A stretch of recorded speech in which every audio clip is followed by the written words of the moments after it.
Tâm đi xe chứ.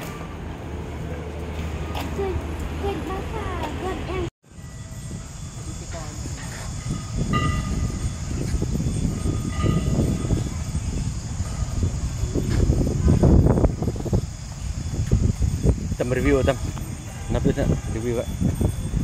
Xin chào các bạn, đây là gì? Đây là đâu này? Xin chào các bạn, hôm nay mình sẽ đi Quy Nhơn. Mình đang ở Quy Nhơn rồi. Mình đang ở Quy Nhơn. Bây giờ các bạn cùng theo chân review nhé. Đây là đâu? Và đây là Quy Nhơn. Đây là gì? Đây là chỗ nào? Đây là chỗ biển Quy Nhơn, Đồng Xanh. Đây là trường gì? Đây là trường đại học Quy Nhơn. Trường đại học Quy Nhơn. Mình sẽ uống nước nhé. Kia là gì? Kia là biển.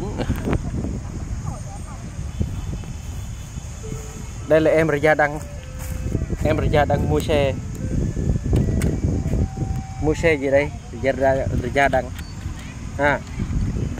ra đang yo xe rất là yêu hay cả.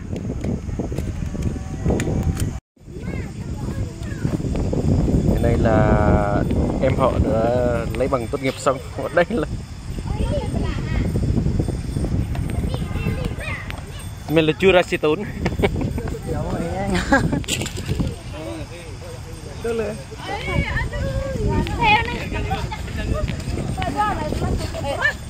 Mạng rồi.